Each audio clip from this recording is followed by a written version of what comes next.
پر آج کا جو ہمارا ٹاپک ہے وہ ہے اخلاقی حقوق۔ چلتے ہیں اپنے ٹاپک کی طرف سے پہلے آپ سے ریکویسٹ ہے کہ آپ میرے چینل کو سبسکرائب، لائک اور شیئر کر دیں۔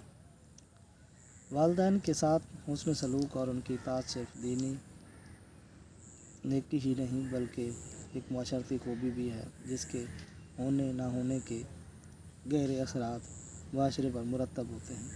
خاندان چونکہ معاشرے کی پہلی اکائی ہے اور خاندان میں والدین کو بنیادی حیثیت حاصل ہے، اس لیے اس سے حسن سلوک معاشرے کو احساس اور ہمدردی اور محبت و انسانیت کے جذبات دے گا۔ ان کی اطاعت معاشرے میں یکجہتی اور ہم آہنگی پیدا کرے گی۔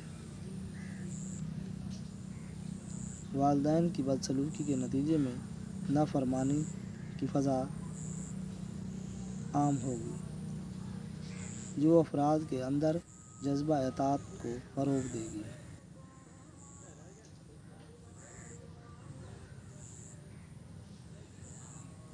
بے محا قسم کے وہ افراد پرورش پائیں گے جنہیں قانون، احکام اور اخلاق کی پابندی کا احساس نہیں ہوگا۔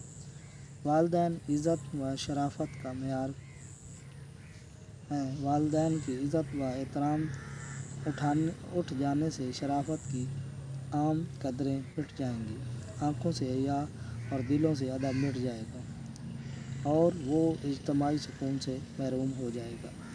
ایسے معاشرے کو انسانی معاشرہ کی بجائے حیوانوں کا اموا کہنا زیادہ بہتر ہوگا۔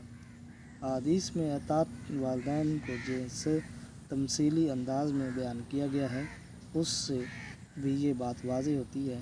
چنانچہ شاہ ولی اللہ کہتے ہیں کہ والدین کے ساتھ نیکی اور نیک سلوک کی تکمیل چند امور سے وابستہ ہوتی ہے۔ ان کو کھانا کھلایا جائے، کپڑا دیا جائے، ان کی خدمت کی جائے۔ والدین کو جب بھی کسی خدمت کی ضرورت ہو اور وہ پکاریں، آواز دیں تو ان کے پاس جا کر حکم کی اطاعت فرمانبرداری کرنی چاہیے۔ البتہ معصیت و گناہ میں ان کا حکم نہ ماننا چاہیے اور ان کے پاس بکثرت آمد و رفت رکھی جائے اور اکثر ملاقات کرتا رہے۔ ان کے ساتھ نہایت نرم کلامی سے گفتگو کرے، ان کو کبھی بھی اف تک نہ کہے، نہ نام لے کر پکارے، نہ بلائے۔ اگر ساتھ چلنے کا اتفاق ہو تو پیچھے پیچھے چلے اور اگر کوئی شخص اس کے والدین کی غیبت یا عیب جوئی کرے یا ان کو تکلیف و ایذا پہنچائے تو اس کا فرض ہے کہ وہ اس کی مداخلت کرے اور اپنی مجلس میں والدین کی انتہائی تعظیم و توقیر کرے اور اس کے لیے ہمیشہ مغفرت و رحم کی دعا کرتا رہے۔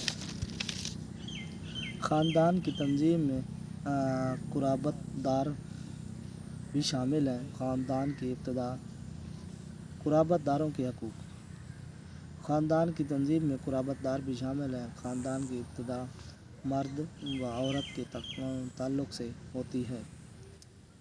اولاد اس کے ارتقاء کا باعث بنتی ہے اور قرابت دار سے وسعت بخشتے ہیں۔ معاشرتی نقطہ نظر سے خاندان کے عناصر ترکیبی میں والدین، زوجین، اولاد اور اقربا نہایت قریبی تعلق رکھتے ہیں۔ یہی وہ قریبی اجزاء ہیں جو خاندانی وحدت کو برقرار رکھتے ہیں۔ خاندان کے استحکام، ارتقاء، وسعت اور انتشار کا مدار اجزائے کے باہمی ربط و تعلق پر ہے۔ ایک اچھے خاندان کے لیے ضروری ہے کہ وہ تمام متعلقہ افراد کو مربوط رکھے۔ دور و نزدیک کے سب رشتہ دار اس وحدت کا، جسے خاندان کہا جاتا ہے، احساس رکھیں۔ حسن سلوک۔ قرابت داروں کا ایک بنیادی حق یہ ہے کہ ان کے ساتھ سلوک کیا جائے۔ چنانچہ قرآن حکیم نے حسن سلوک میں والدین کے بعد اقربا کو بیان کیا۔ حسن سلوک انسانی رویے کا بہترین مظہر ہے۔ اس سے جذبہ عقیدت اور احترام اور لحاظ سے پیدا ہوتا ہے۔ اچھے روابط کے لیے ضروری ہے کہ حسن سلوک کا طریقہ کار رائج ہو۔ قرآن پاک نے اقربا کو بہت صحیح مقام دیا ہے۔ اعانت۔ حسن سلوک کے ساتھ قرابت داروں کا یہ بھی حق ہے کہ جب اور جتنا بھی ہو سکے ان کی اعانت کرنی چاہیے۔ آج تک اتنا ہی، نیکسٹ ویڈیو ملتے ہیں۔